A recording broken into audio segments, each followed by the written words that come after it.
আউযু বিল্লাহি মিনাশ শাইতানির রাজিম। বিসমিল্লাহির রহমানির রহিম। আসসালামু আলাইকুম ওয়া রাহমাতুল্লাহ। ইহুদি খ্রিস্টানেরা ধর্মশালাগুলিতে তাদের জন্য চামচা ও সন্ত্রাসী বানায় কি করে? ধর্মশালাগুলি মুসলমানদের কবজায়। মদতদাতা পরোক্ষভাবে ইহুদি এবং খ্রিস্টান। কারণ কি? মুসলমানেরা কোরআন ছেড়ে দিয়েছে, তাই তাদের ধর্মশালাগুলিতে কোরআনের বিপরীত বিভিন্ন গ্রন্থ পড়ানো হচ্ছে। যেসব গ্রন্থগুলি পড়ানোর কারণে একটি শিক্ষার্থী সে যুদ্ধকে পছন্দ করছে। পৃথিবীতে যারা আল্লাহ দেওয়া দিন এবং বিধানকে ছেড়ে দিয়েছে, তাদের উপরে সহজভাবে এই তাগুত, এই বাতিল, এই ইহুদ, এই খ্রিস্টান এরা সবাই আক্রমণ করছে। আর এই আক্রমণ কেন করতে পারছে?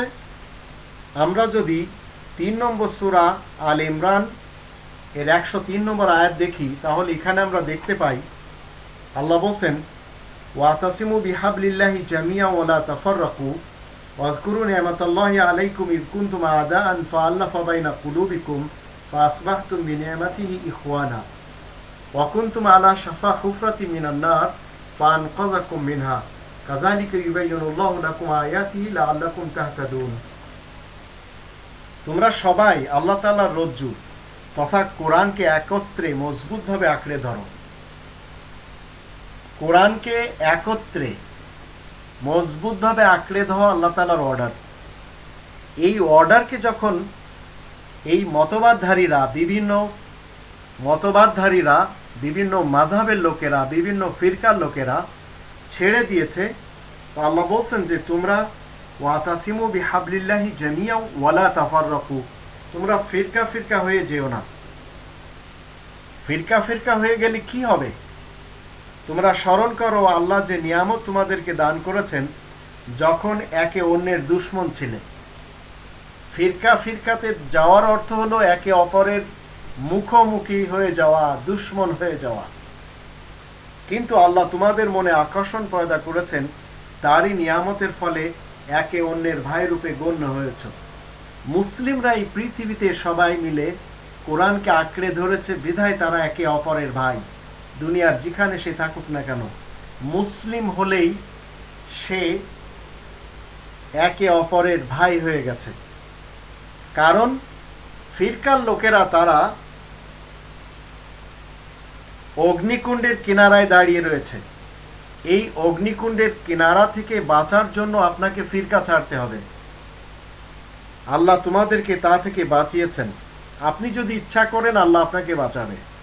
আল্লাহ এমনি করেই বিস্তারিতভাবে সব হুকুম তোমাদের জন্য বুঝিয়ে দিয়ে থাকেন, যেন ঠিক পথে তোমরা এগিয়ে যেতে পারো। ধর্মের পাঠশালাগুলিতে আজ কোরআনের নামে ধর্মের স্থানগুলি, সেখানে পড়ানো হচ্ছে যুদ্ধের কাহিনী, শেখ সাদির জন্মের ইতিহাস, সেখানে পড়ানো হচ্ছে ইরাকের কিছু লোকদের কথা উপকথা, বুখারা সামারকান্দের কিছু লোকদের কথা এবং তাদের বানানো কিছু গ্রন্থের শিক্ষা। এর মেন কারণ কি? কোরআন ছেড়ে দেওয়া। আর কোরআন ছেড়ে দেওয়ার কারণে ধর্মের স্থানগুলিতেও ঢুকে গেছে এই যুদ্ধ, এই মতবাদ। দেওবন্দীদের কাছে তাদের নিজস্ব মতবাদ। ওখান থেকে ঠিক ইউপির ভিতরেই, ভারতের উত্তর প্রদেশের ভিতর থেকেই বিশাল দুটি মতবাদ বিশ্বে ছড়িয়ে ছিটিয়ে রয়েছে। একটি দেওবন্দী মতবাদ, একটি বেরেলভী মতবাদ। আবার এই দুটি থেকে একটি তবলিগি জামাত ফাজাইলে আমলের মতবাদ, আরেকটি তবলিগি জামাত ফয়জানে সুন্নতের মতবাদ ভরে গেছে পৃথিবী। গোপনীয় এবং প্রকাশ্য চক্রান্ত বিধর্মীদের আমরা বুঝতে পারছি না, কারণ আমরা কোরআন ছেড়ে দিয়েছি। অতীতে কিন্তু এরা পারেনি। যতদিন এই ব্রিটিশ ভারতে আসতে পারেনি তার পূর্বে মুসলমানেরা সব এক ছিল। ভ্রান্ত ধার্মিকদেরকে আজ গোপনীয়ভাবে মদদ দিয়ে তাদেরকে হলি টেররিস্ট বানানো হচ্ছে। আজ ভারত উপমহাদেশে ও মধ্যপ্রাচ্যের সকল মুসলমানদেরকে আমেরিকা এবং ব্রিটিশদের পক্ষ হতে সন্ত্রাসী বলা হয়, অথচ সকল মুসলমানেরা কিন্তু সন্ত্রাসী না। তবে আফগানিস্তানে, পাকিস্তানে ধর্মের নামে যে সমস্ত সুসাইড করা হচ্ছে, সুসাইড বোমা বিস্ফোরণ করা হচ্ছে, তারা সবাই মুসলমান। নামে তারা মুসলমান, কাজে তারা সব ইহুদি। গরিব দেশগুলির সামান্য কিছু দুর্নীতিবাজ নেতারাই আমেরিকা এবং ব্রিটিশদের চামচা। যখনই এদের কেউ তাদের বিরোধিতা করতে চায় তখনই তাকে পৃথিবী থেকে তারা সরিয়ে দেয়। ভারতকে ভাগ করার জন্য সবচেয়ে বেশি দুটো কালো ইংরেজ একটি লাল ইংরেজের সাথে কাঠজোড় করে এই ভারতকে টুকরা টুকরা করে চলে গেছে। একজন পণ্ডিত জওহরলাল নেহরু সাহেব, একজন মিস্টার মোহাম্মদ আলী জিন্নাহ সাহেব। এছাড়া একদিকে তাদের হাতে ভ্রান্ত ধর্মগুরুরা রয়েছে, আর আরেকদিকে এই গরিব দেশের কিছু বিক্রেতা নেতারা রয়েছে, যার কারণে ইহুদি এবং খ্রিস্টানরা খুব ভালো করেই মুসলমানদের মাঝে তারা শুধু পয়সা খরচ করছে। বিভিন্ন কায়দায় তারা মুসলমানদের মাঝে বিভিন্নভাবে মানুষের লেখা গ্রন্থের তালিম দেওয়ানো হচ্ছে, তরবিয়াত করানো হচ্ছে, হলি টেররিস্ট বানানো হচ্ছে। মুসলিমরা যদি সবাই মিলে কোরআন ধরে তাহলে এই মুসলিম সবাই পৃথিবীতে শান্তির প্রতীক হিসেবে বসবাস করতে পারবে।